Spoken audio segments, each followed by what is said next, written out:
Hello, and welcome to History at Your Bites. Tonight, we are not here for horrors, or myths, or shocking facts.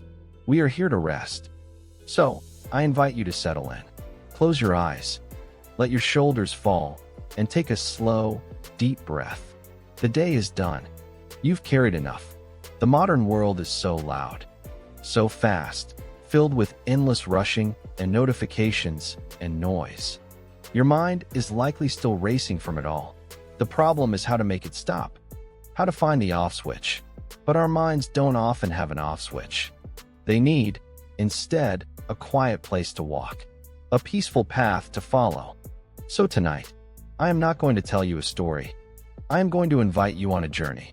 We are going to leave the present behind, and we are going to walk on a forgotten road. Close your eyes and let your mind travel. Back to ancient Rome. But we are not in the Colosseum. We are not in the Forum. We are outside the city gates, at the very beginning of the most famous road in history, the Via Appia, the Appian Way.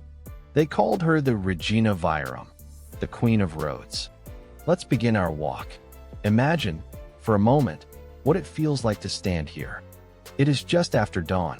The air is cool and smells of cypress, baking bread from the city, and the faint, dusty smell of the road itself. There are no cars.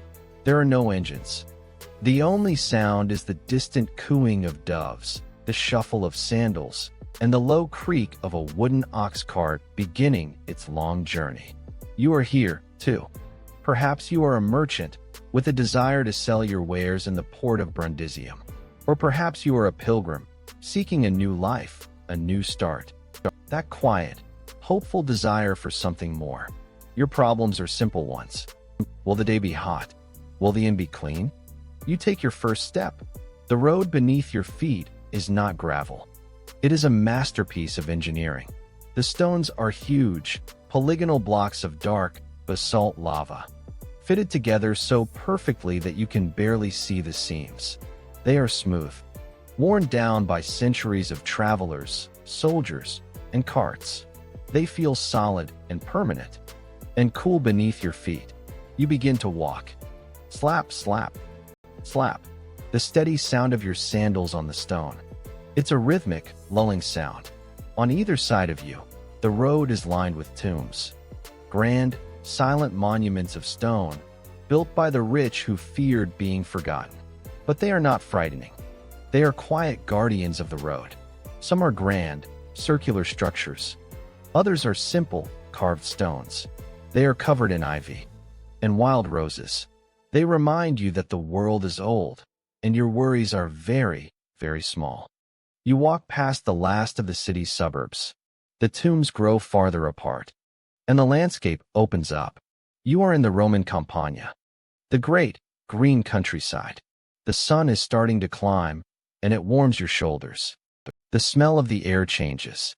Now, you can smell the wild mint and thyme, crushed by the wheels of the cart up ahead.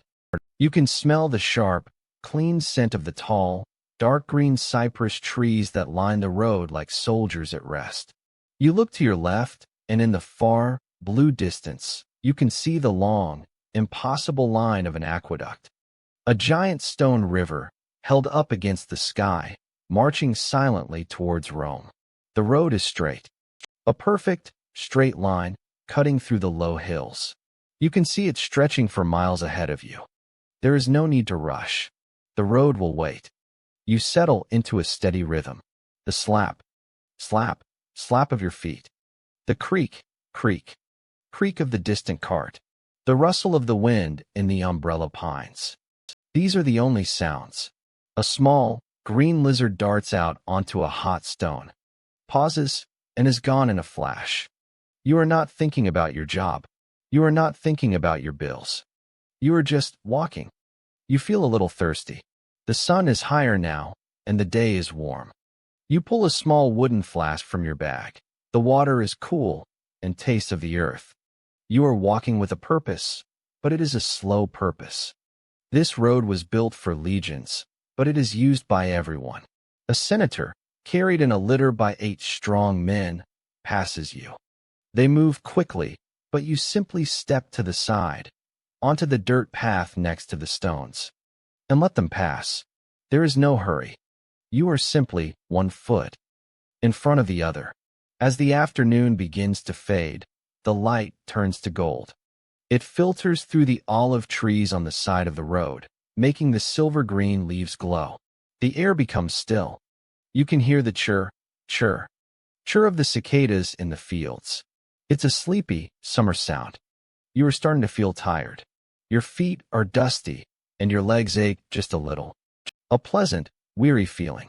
Ahead, you see a small, low building of white stone, set back from the road. A mancio, an inn. You can smell wood smoke. A good smell. You push open the heavy wooden door. Inside, it is dim and cool. The only light comes from a few flickering oil lamps and the glow of the cooking fire in the corner.